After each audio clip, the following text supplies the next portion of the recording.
यशोदनन्दन व्रज जनरञ्जन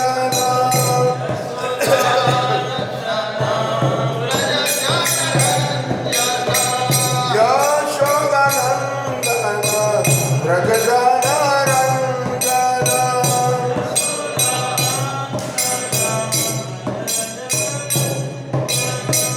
यमुना तीरवनचारी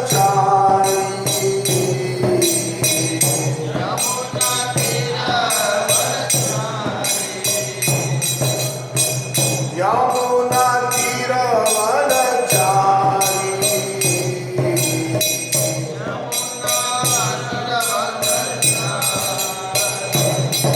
जय माता माधव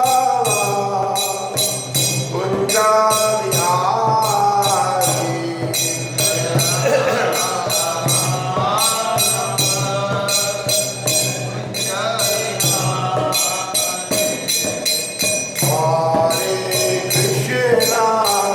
हरे कृष्णा कृष्ण कृष्णा हरे हरे हरे राम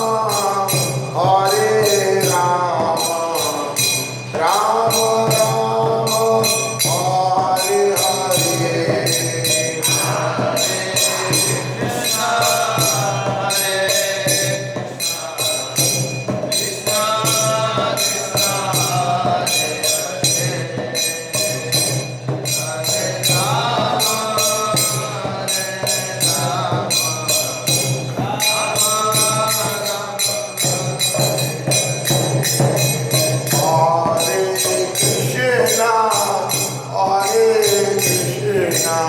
कृष्ण कृष्ण हरे हरे हरे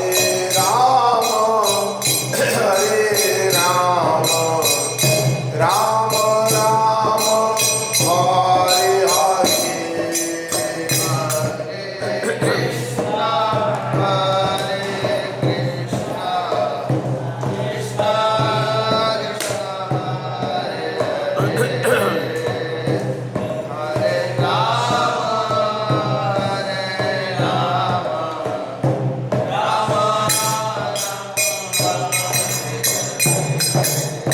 ओम नमो भगवते वासुदेवाय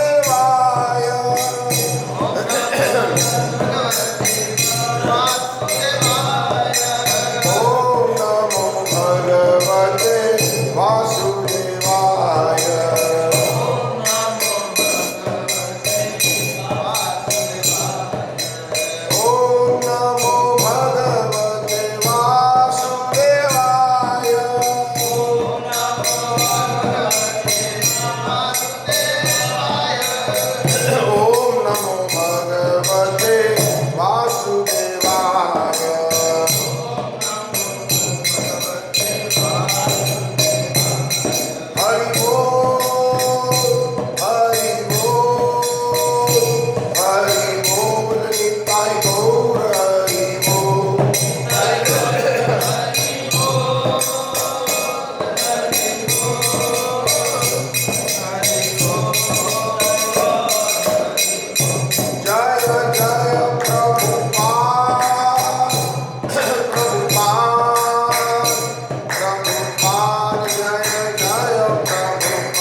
जयो विष्णुपाद परमहंस परिव्रजकाचार्य अष्टोत्तर शब्द श्री श्रीमद इस डिवाइन ग्रेस अभय चरणारविंद भक्ति वेदांत स्वामी श्रील प्रभुपाद की नित्य विदा पुरुषोत्तम विष्णुपाद परमहंस परिव्रजकाचार्य अष्टोत्तर शब्द श्री श्रीमद इस डिवाइन ग्रेस भक्ति सिद्धांत सरस्वती गोस्वामी ठाकुर जगत गुरु श्रील प्रभुपाद की ब्रह्मवद गौड़ीय संप्रदाय आचार्य गुरुवर की अनंत कोटि वैष्णव वृंद की ग्रंथराज श्रीमद् भागवतम की समावेद गौर भक्त वृंद की समावेद गौर भक्त वृंद की समावेद गौर भक्त वृंद की।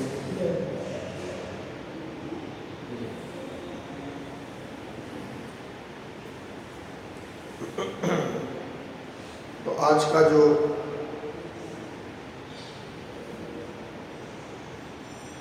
श्लोक क्रम संख्या है छठे स्कंद से अध्याय नंबर 3 जिसका नाम है यमराज द्वारा अपने दूतों को आदेश, और आज की क्रम संख्या है श्लोक नंबर 6। किंतु शास्त्रैर्बहुत्वे स्याद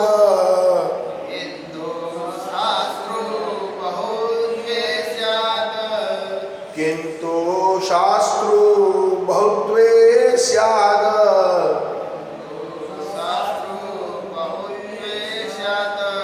बहुनाम इह कर्मिणाम्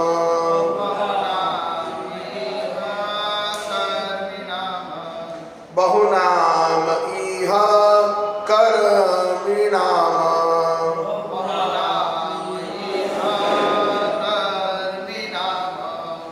शास्त्रम उपचारो हि यथा मंडलवर्तिनाम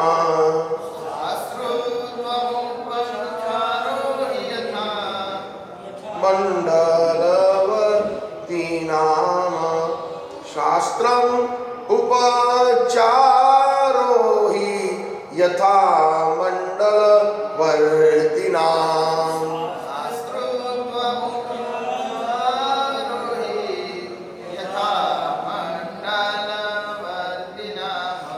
किंतु शास्त्र बहुत्वे स्याद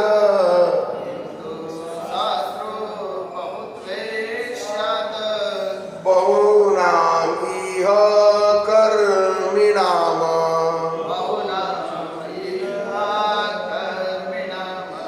शास्त्रम् उपचारो हि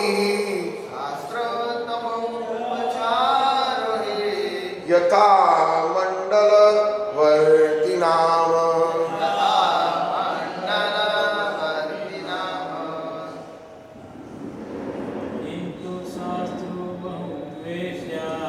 किंतु शास्त्र बहुत्वे स्यात् बहुनामिह कर्मिणाम् शास्त्रत्वम् उपचारो हि यथा मंडलवर्तिनाम् किंतु शास्त्र बहुत्वे स्यात् बहुनामा इह कर्मिणाम् शास्त्रम् उपचारो हि मंडलवर्तिनाम् किंतु शास्त्र बहुत्वे स्यात् बहुनाम इह कर्मिणाम्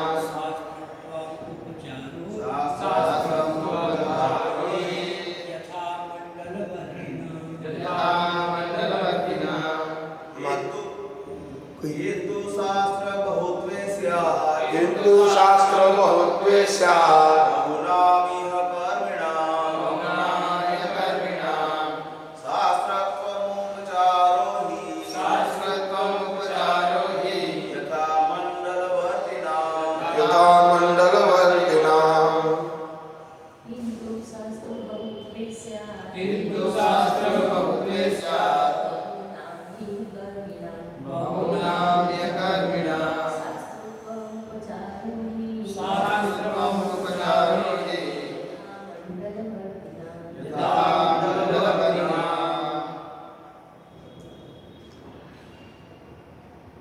शब्द अनुवाद।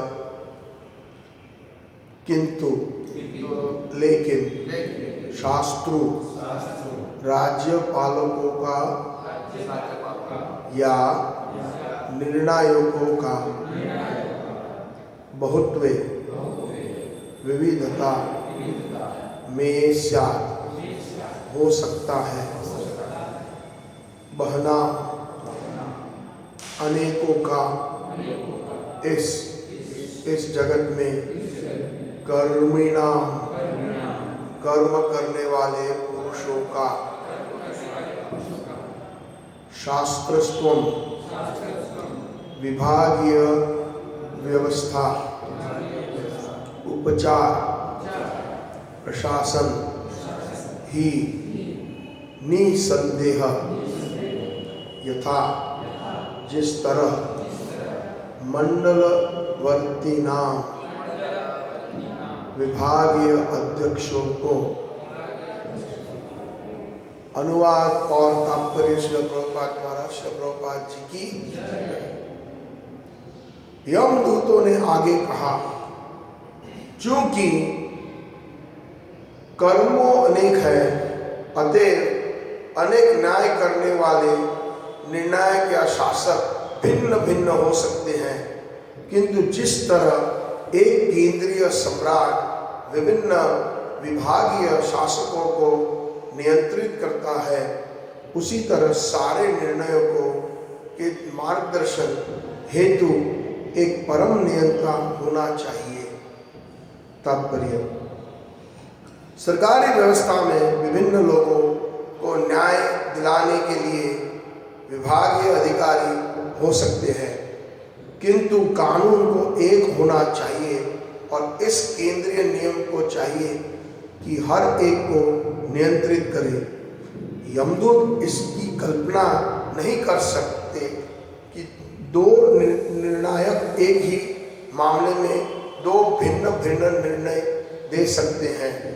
इसीलिए वे जानना चाहते थे कि केंद्रीय निर्णायक कौन है।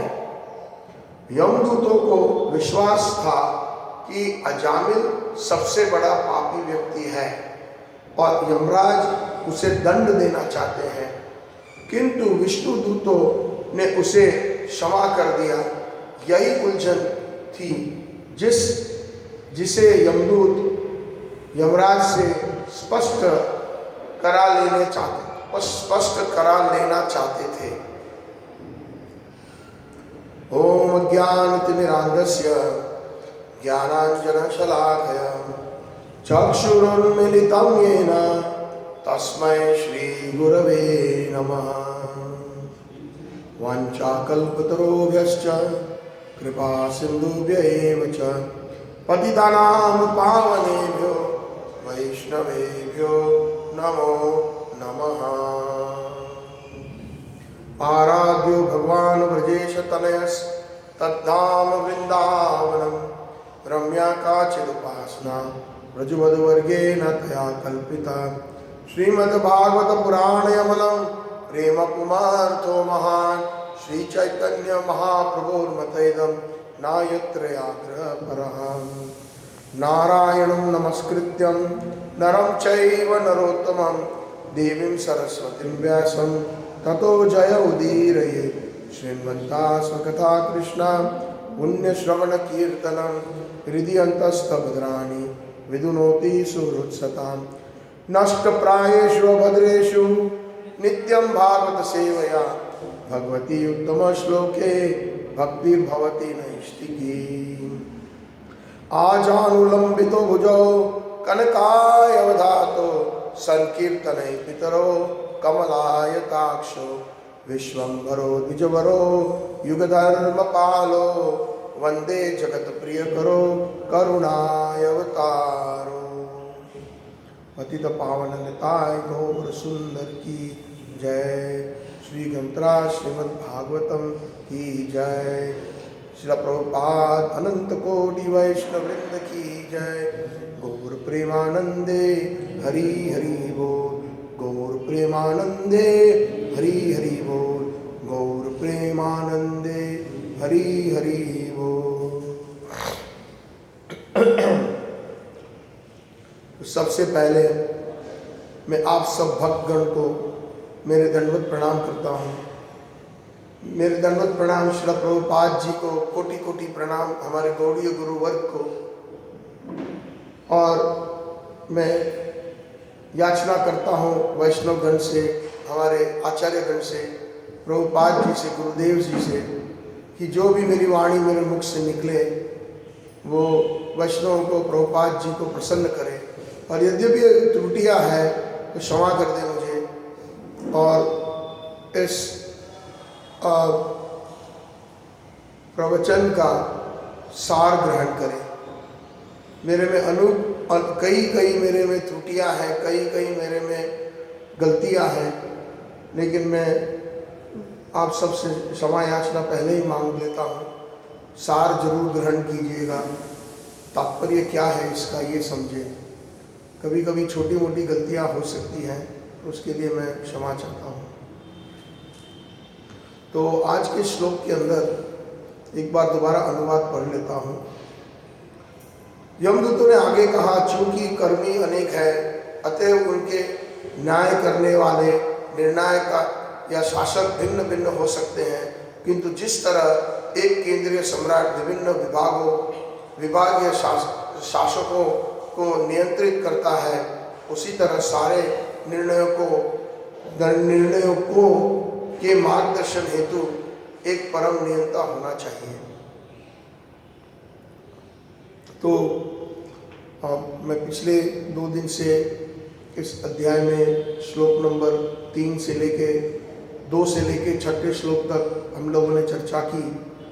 आप लोग अधिकतर सभी लोग मौजूद थे, लेकिन जो नहीं था यहाँ पर संक्षेप में यह बता दें कि अजामिल एक ब्राह्मण पुत्र था और वो बहुत ही अच्छा ब्राह्मण था, अपने पिताजी की सहायता करता था पूजा में।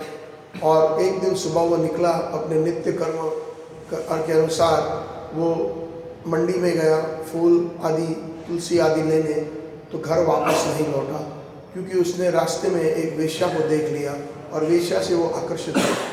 वेश्या से आकर्षित होने के पश्चात उसने वेश्या के साथ रहने लगा।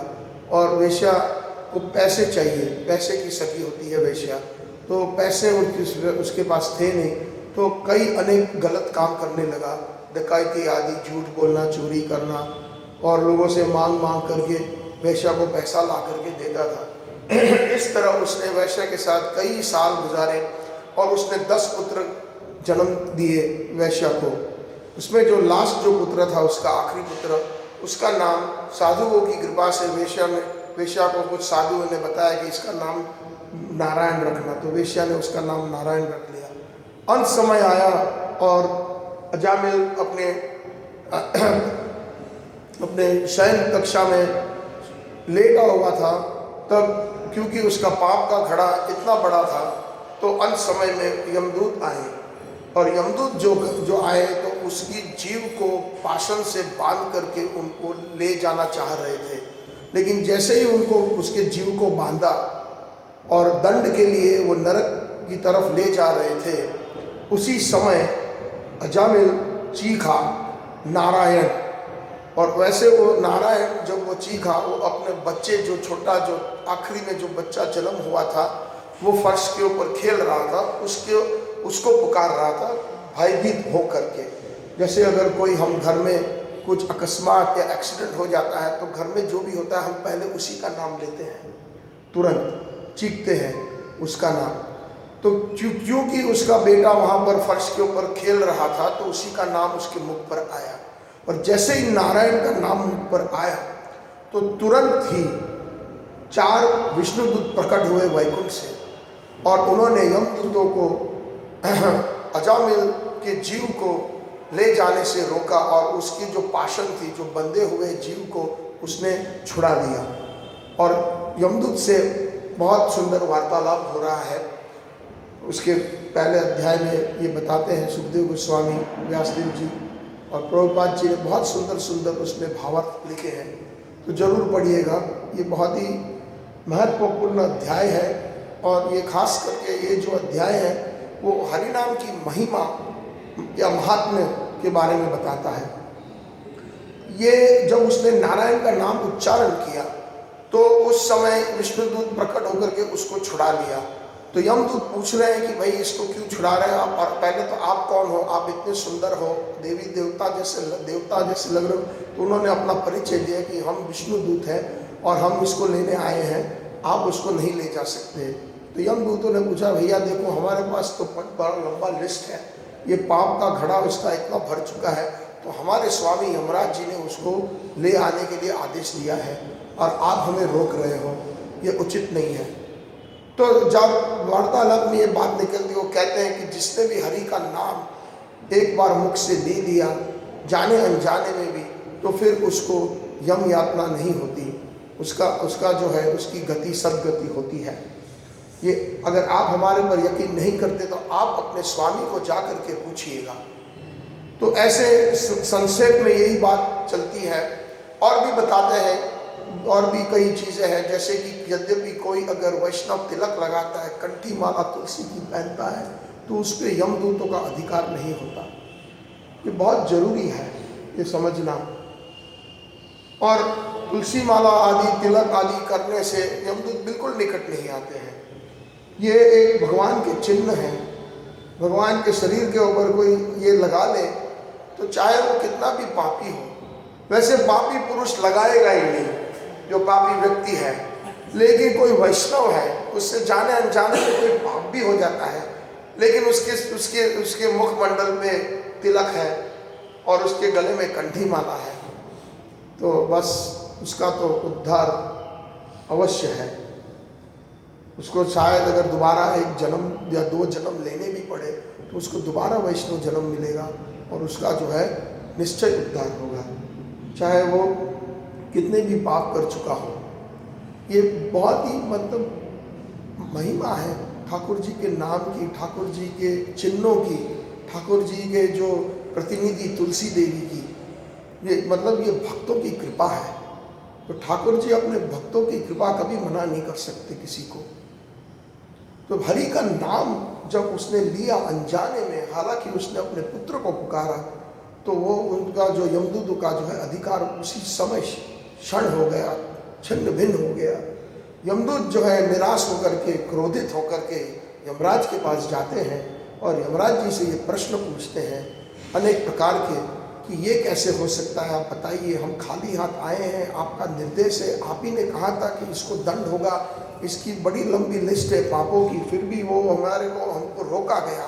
तो इस दुनिया में कितने नियंत्रण करने वाले हैं, आप ये बताइए कि यद्यपि अगर ऐसा है तो कई लोगों को जो दंड मिलना चाहिए उसको दंड नहीं मिलता, जिसको पुरस्कार मिलना चाहिए उसको पुरस्कार नहीं मिलेगा, या तो फिर दंड भी मिलेगा पुरस्कार भी मिलेगा। अगर अलग अलग जजेस है, अलग अलग न्याय करने वाले हैं, तो अलग अलग भिन्न मति होती है और उसके हिसाब से उसकी जो है उसका जो न्याय होता है।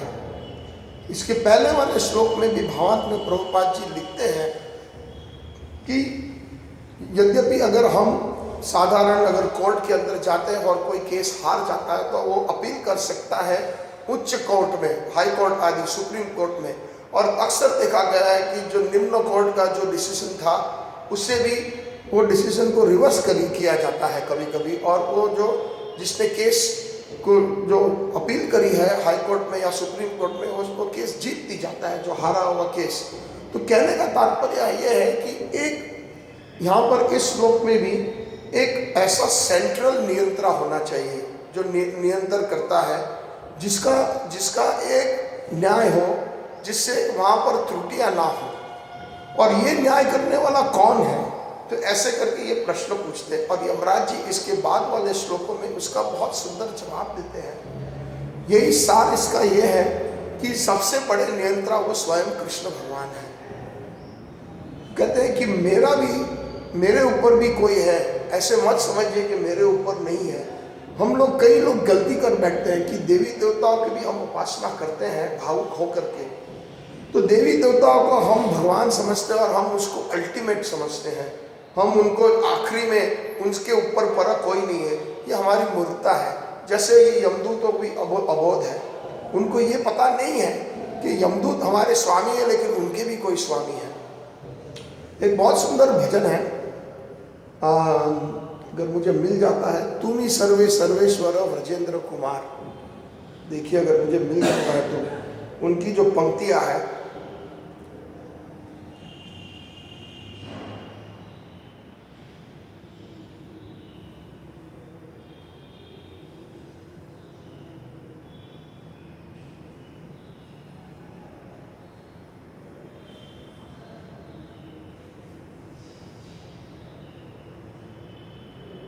अभी प्रेरणा आई इसलिए मैं ढूंढ रहा हूं, पहले अगर आ जाती तो मैं रेडी रखता।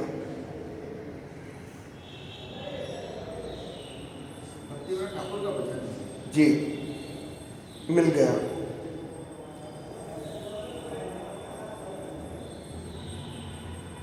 इंटरनेट थोड़ा स्लो है।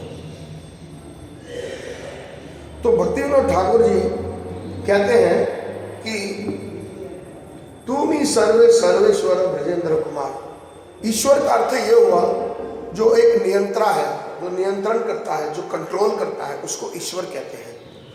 संस्कृत में ईश्वर का, और हम अगर हिंदी में अनुवाद करें तो हम सब भी छोटे छोटे ईश्वर हैं, क्योंकि हम में भी कंट्रोलिंग, हमारे में भी कंट्रोलिंग की वृत्ति है। क्योंकि हम ये भूलना नहीं चाहिए कि हम भगवान के अंश हैं।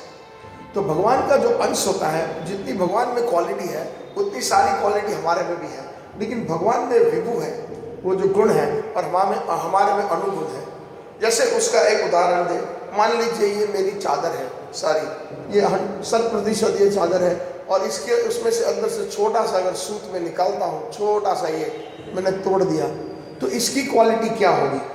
अगर ये रेशम का सूत है तो ये रेशम होगा, अगर ये कॉटन होगा तो ये कॉटन होगा, सूत का होगा तो सूत होगा, रेशम का होगा तो रेशम होगा। इसकी क्वालिटी यही होगी, क्योंकि भगवान जो है, भगवान में ये क्वालिटी है ईश्वरता की। हाँ, इसीलिए हमारे में भी ईश्वरता है। इसीलिए अगर हम देखें कहीं ना कहीं हम इसको प्रकट करते हैं। जैसे घर में जो घर के जो कोई वरिष्ठ होते हैं, जैसे कि दादा है घर में, अगर वो है, या पिताजी है, तो वो जो है घर के ईश्वर है, वो कंट्रोलर है। उनका जो डिसीजन होता है हमारी वैदिक संस्कृति में वो परम होता है। हम अगर प्रैक्टिकल लाइफ में देखें, कहीं हम जाते हैं, जॉब करते हैं, नौकरी करते हैं, तो हमारे भी कोई नियंत्रण होते हैं, वो हमें कंट्रोल करते हैं कि ऐसा ऐसा करो, यहाँ आओ, ये फाइल ले आओ, ये आज आपने काम नहीं किया, ऐसे ऐसे काम करो। तो ये हमारे में क्वालिटी नियंत्रण करने की, वो भगवान कृष्ण से आता है। सब कुछ भगवान कृष्ण से जन्मादियस्य, जितनी भी सारी चीज़ें वो कृष्ण से उत्पन्न होती है। तो ईश्वरता भी, और साथ साथ में एक और, जैसे कई मतलब बहुत सारे गुण हैं, स्वतंत्रता भी।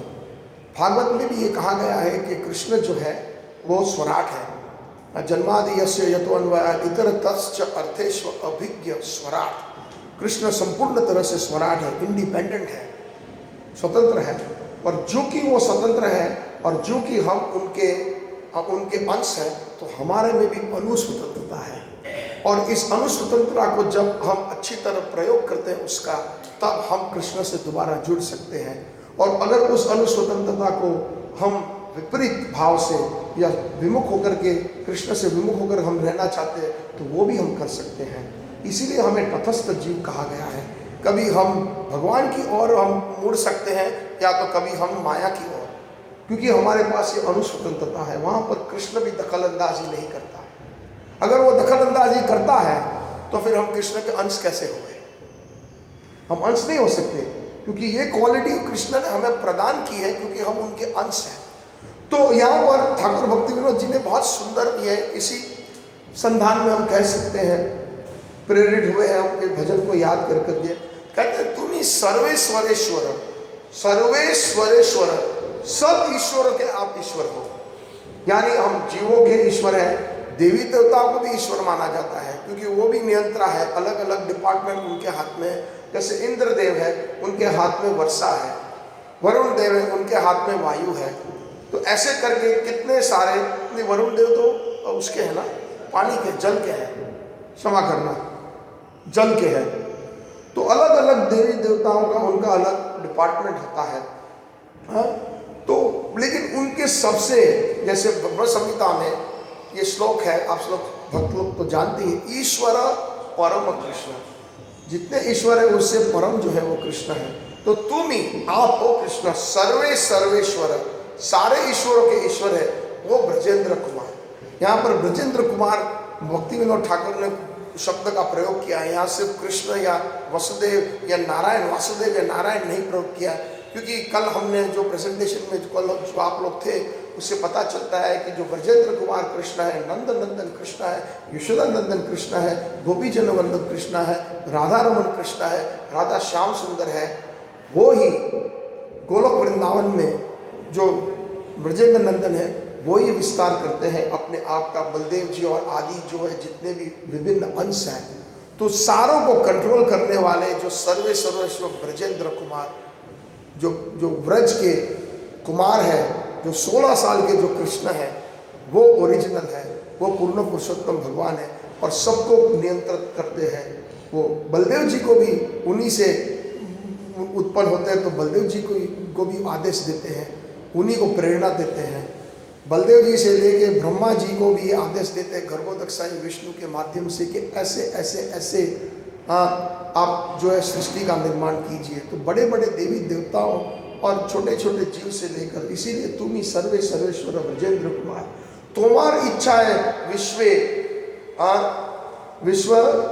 जनेना विश्व सृजना संहार, आपकी इच्छा से विश्व का सृजन होता है और विश्व का संहार होता है इस जड़ जगतों का। तवा इच्छा मतो ब्रह्मा कोरेना सृजा, ब्रह्मा जी आपकी इच्छा से ही सृजन करते हैं, सृजन सृष्टि करते हैं। तवा इच्छा मत विष्णु कोरेना पालन। देखो यहाँ पर भाव देखिए, यहाँ पर विष्णु का भी नाम आता है, तो यहाँ पर कहते हैं कि आपकी इच्छा से विष्णु जो है पालन करते हैं सृष्टि का। ये बहुत एक बड़ी गलत फहमी है कि विष्णु से कृष्ण हुए। हमारे जो सनातन धर्म में यही अक्सर सुना है, बचपन में भी हमने यही सुना था, लेकिन जब हम अंतर्राष्ट्रीय कृष्ण भावना अमृत में आए, इस्कॉन में आए, प्रभुपाद जी की जब हमने किताबें पढ़ी तब हमारी आंखें और भी खुली और तब हमें पता चला कि इस विष्णु भी कई प्रकार के हैं, और ये विष्णु जो है वो भगवान कृष्ण के बहुत मतलब 10वें या 11वें अंश है। तो विष्णु भी, भक्ति विनोद ठाकुर जी का भाव देखिए, वो अनन्य राधा रानी की सखी है, वो मंजरी है, वो सब कुछ जानती है। राधा कृष्ण जो ब्रजेंद्र नंदन है, वृषभानु नंदिनी है, उसकी सेवा में साक्षात लगे हुए हैं, तो वो उनको पता है। तो वो कहते हैं कि तवा इच्छा मतो विष्णु कोरे ना पालन, तो विष्णु जो पालन करता है वो भी आपकी इच्छा से करते हैं। और तवा इच्छा मते शिव कोरे ना संहार, जब संहार होता है, प्रलय होता है, तो शिव जी कृष्ण के आदेश से वो तांडव नृत्य करते हैं और जो है सारे जितने भी ब्रह्मांड है उसको नष्ट कर देते हैं, क्योंकि फिर दोबारा उसकी सृष्टि होती है। बारंबार उसको नष्ट करते हैं, बारंबार उसकी सृष्टि होती है, सर्जन होता है। तवा इच्छा मते माया सृजे कारागार, तो माया देवी, दुर्गा देवी है, वो आपकी इच्छा से ही जो है इस कारागार, इस ब्रह्मांड के अंदर ये कारागार है। हमने कल जो इसका विवरण किया था, परसों किया था विवरण उसका, कि ये जो है जेल है, हम यहाँ पर स्वतंत्र नहीं है। चाहे हम एयर कंडीशन वाली जेल में हो या बिल्कुल काला पानी वाली जेल में हो, जेल जेल होता है, हम स्वतंत्र नहीं हैं। और हमने कल ये भी उदाहरण दिया था कि जो हम स्वतंत्र अगर है तो कहाँ है हमारी स्वतंत्रता, बताइए। जन्म मृत्यु जरा और व्याधि हमें लादती जाती है, हमको लेना ही पड़ता है। कोई दुखी होना नहीं चाहता, कोई पीड़ा नहीं चाहता है, कोई ये नहीं चाहता कि उसकी मृत्यु हो, लेकिन आपके ऊपर, हमारे ऊपर फोर्स की जाती है, बल जबरी हमें उसका वो, तो हम स्वतंत्र है कहाँ?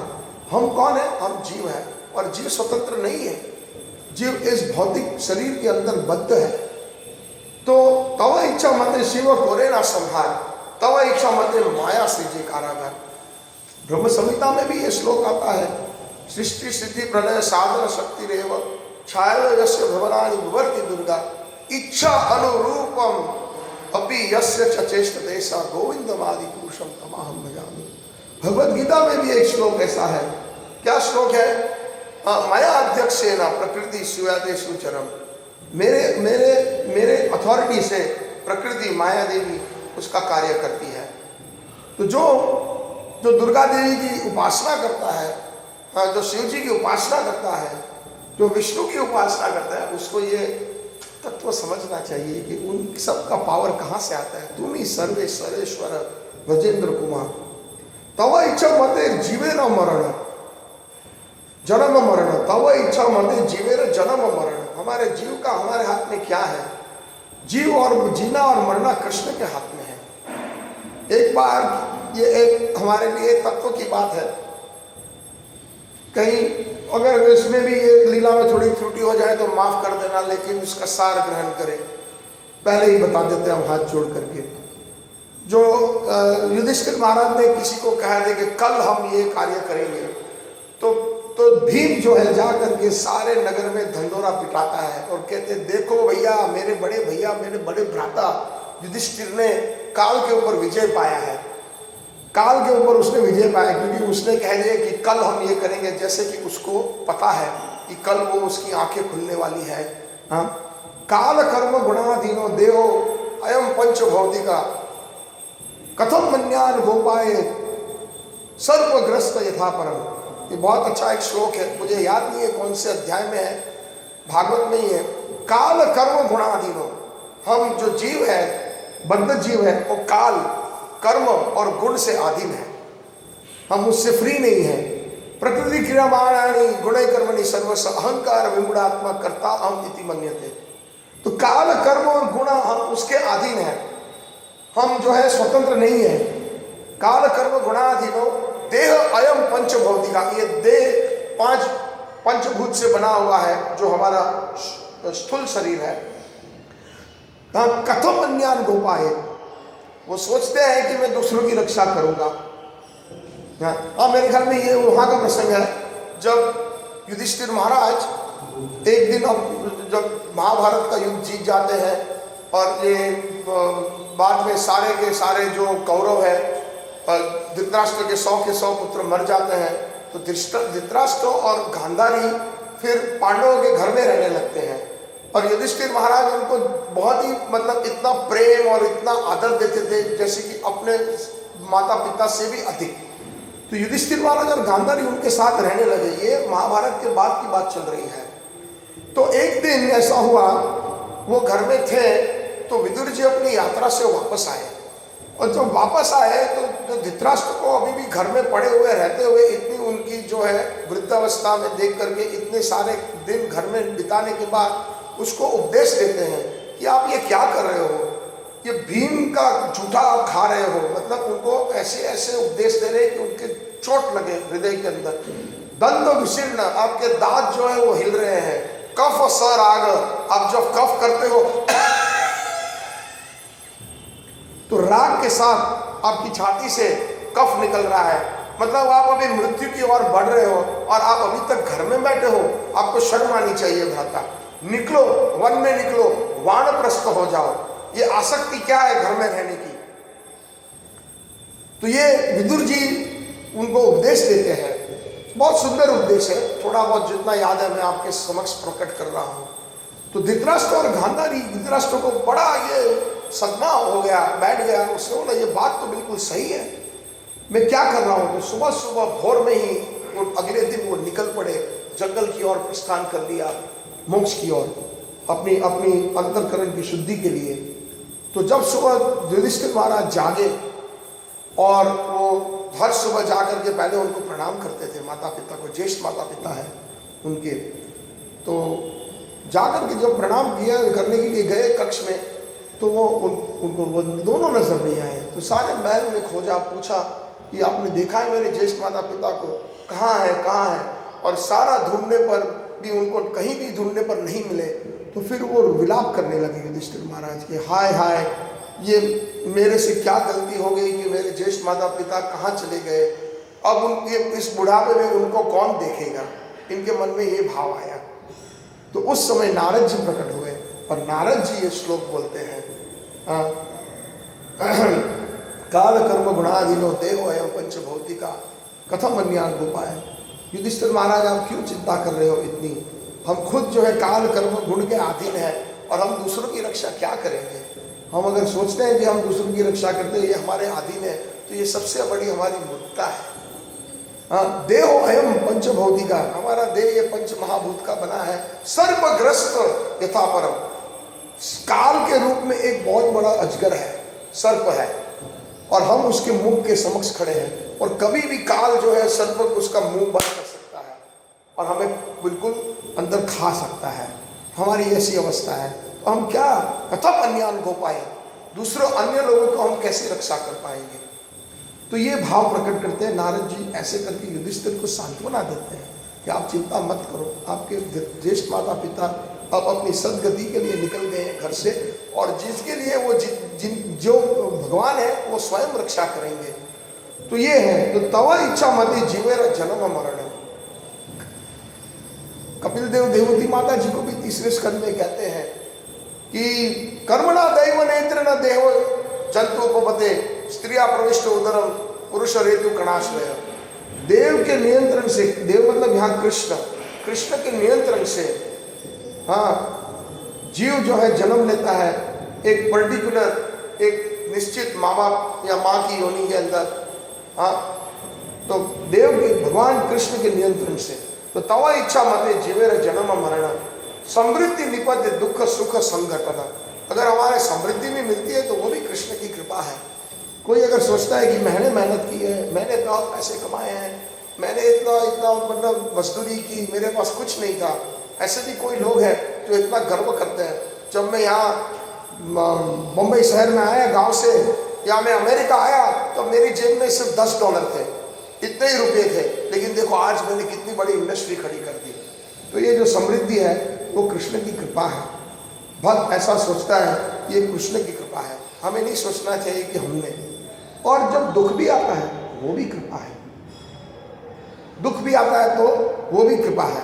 कुंती माता कहती है कि मुझे बार बार दुख दो, वो श्लोक मुझे याद नहीं आ रहा, अगर कोई यहाँ पर विद्वान बैठे तो आप कह सकते हो, विपदा ऐसा कुछ है ना, विपदा संतो। तो उसका सार ये है कि बार बार आप विपत्ति जब आप देते हैं कृष्णा, तो हमें बार बार आपको याद करने का मौका मिलता है। कौन कहता है कि हमें दुख चाहिए? कुंती माता तो सामने से गिरी कि हमें और दुख दीजिए ताकि हमें अवसर मिले आपको स्मरण करने का, आपको स्मरण करने का, आपको याद करने का। तो दुख भी जो है वो कृष्ण की एक कृपा है। भक्त को ऐसा हमेशा समझना चाहिए कि जो भी हो रहा है कृष्ण की कृपा से हो रहा है। हमारे सबके जीवन में हम आप सोचते हैं कि प्रभुपाद जी के जीवन में दुख नहीं था। जितने भी वरिष्ठ भक्त हैं हमारे लिए एक मिसाल के दौर में भगवान उनको सबसे ज़्यादा कठिन से कठिन परिश्रम या कठिन से कठिन दुख देते हैं। नरसिंह मेहता को कितने दुख हुए। जितने भी बड़े बड़े भगवान के जो भक्त हैं, अब देखिए ध्रुव महाराज, प्रहलाद महाराज, ऐसी दुख, ऐसी पीड़ा। और हमारी जब छोटी मोटी पीड़ा आती है तो हम सोचते हैं कि अरे भगवान ये तो आसमान टूट पड़ा हमारे सर के ऊपर। हम ये सोचते हैं, हम वाई मी, मुझ पर ऐसा क्यों हो रहा है भगवान? मैंने तुम्हारी इतनी भक्ति की, इतने साल से मैं माला कर रहा हूँ, इतने साल से मैं ये कर रहा हूँ वो कर रहा हूँ, और अब मैं ही मिला ये दुख देने के लिए। हाँ, कई बार लोग ये भी भगवान को ये कहते हैं कि देखो भगवान ये इतना अच्छा था और आपने इसको इतना अच्छा दुख किया, ये कहाँ का न्याय है आपका?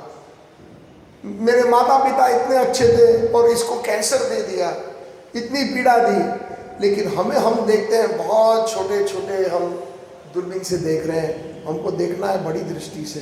वहाँ पर भी कहाँ कृपा छुपी हुई है। हम हमारी बुद्धि